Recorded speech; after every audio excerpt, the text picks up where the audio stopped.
I wanted to talk about the right philosophy with AI. Usually when we talk about AI, it might be like, oh, how many calories does my cookie have? I'll take a picture of this, right? And it'll tell me how many calories. Like, for example, I ate 6 tacos the other day. Wait, do you really do that? Yeah. No, seriously, I do. Point is, I do a lot of stupid things with AI, right? And a lot of people search for random things, or when I argue with my mom or I need to explain something to her, I'll argue with her and she doesn't understand what I'm saying in Chinese, so I'll have it translated in Mandarin. That's base level stuff, guys. The way to think about AI, in my opinion, and I'm curious to hear yours, the right philosophy is you actually have a second brain that is probably smarter than your own brain, and you should be using it as a thought partner more than anything. So the deep research stuff we do, whatever. I'm not saying it's gospel, but you should at least look at it and challenge how you think about things. And so if I work for you, if I come to you with an idea and it's not 90% there with me using AI, I shouldn't be bringing you that idea, right? People are just lazy. Oh yeah, I just have these ideas over here. We should just, well, okay, how much resource is it going to, how long is it going to take? What does success look like? All those things now, you should be workshopping that with AI. You should be thinking about these things and you'll be way better than other people. That's my philosophy. Dude, my main use case for ChatGPT is pretty much deep research, and I don't really use ChatGPT for anything else. Really? I know it can do a lot of other stuff, but I mainly use it for research. And that makes sense. I mean, Neil's very data-driven. He's a very detail-oriented person. So the deep research feature is perfect for Neil. But most other things I can do with Google, and it's a quick user experience, and it's great for it. Yeah. For research, typically what I do is I type something into ChatGPT, I wait for it to ask me questions, I then respond, and then I go. Because you can just come back and you'll get your answer. Because like even right now, I'm waiting for it. I don't want to wait 10, 20, whatever minutes it takes, or 30 minutes. I'd rather just go and then move on with my day. But AI for research is amazing. Like people talk about, oh, ChatGPT is going to change search and everyone's going to use it for search.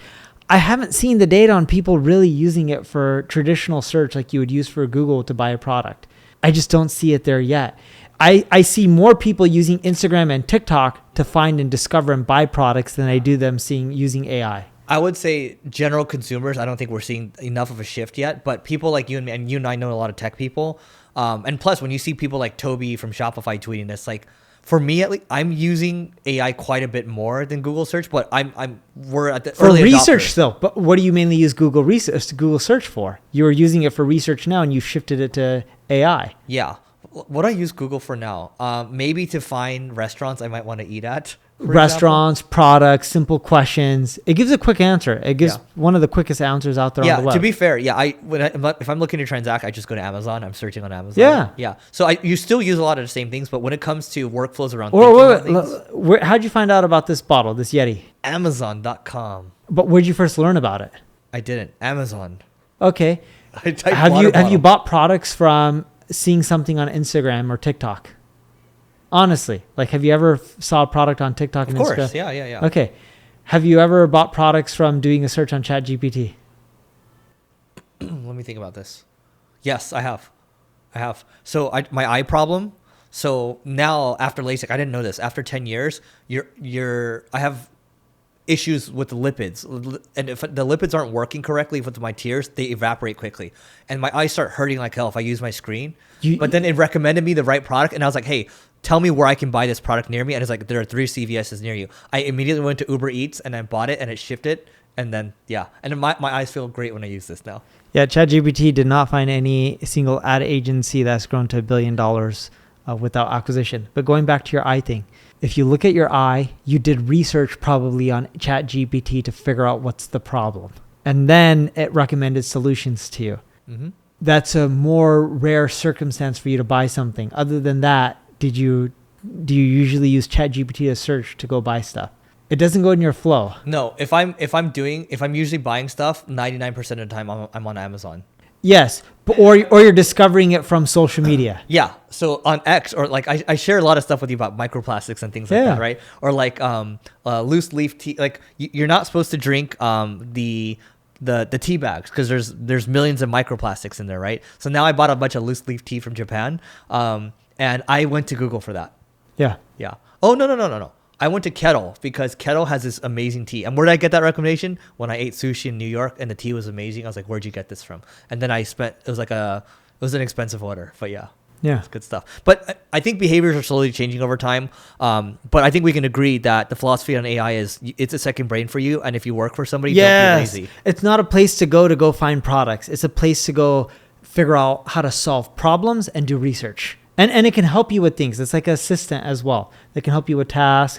There's a lot of useful cases for it, but a lot of people I talk to, like, oh yeah, everyone's just going to go to ChatGPT and go find products and buy them from them. I'm like, I don't see that as use case. I see more people going to Instagram and discovering products and buying them than using ChatGPT and then buying a product. All right. So I wanted to take a moment to tell you about my podcast co-host Neil's agency called NP Digital. And they work with a whole host of global companies or a global organization. Also, Neil has SEO tools such as 𝗔𝗕𝗢𝗪 and Answer the Public. All you have to do is go to npdigital.com to learn more, and we'll see you on the other side. So I think the final thing we can talk about, and I used this use case last time, but we didn't go over it that much. And I think you would like this because you're very numbers driven. But I like using Grok to give me a deep search on Omnicom or any of these holding companies, right? I'll say, okay, analyze the 10K. Tell me the good parts and the bad parts about this company.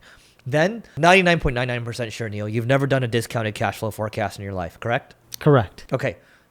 Nor have I. But when I watch videos on YouTube and I see people doing a discounted cash flow forecast, just so everyone knows, that's you're mapping out the cash flows for the next 5 to 10 years maybe and trying to figure out the intrinsic value of a stock, what Warren Buffett would say.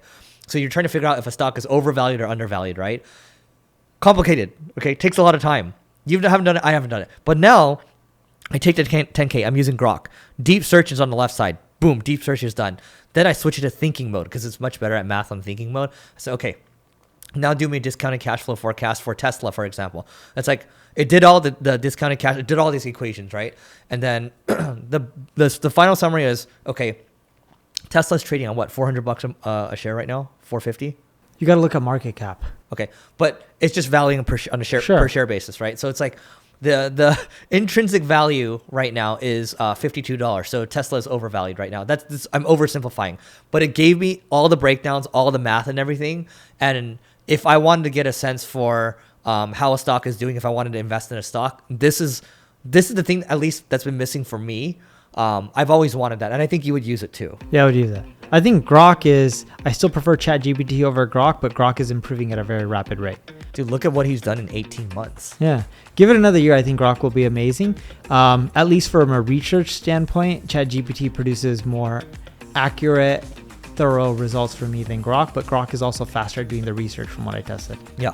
I got mine done pretty quickly. Yours took like 10 minutes. Came to the same conclusion. Yep.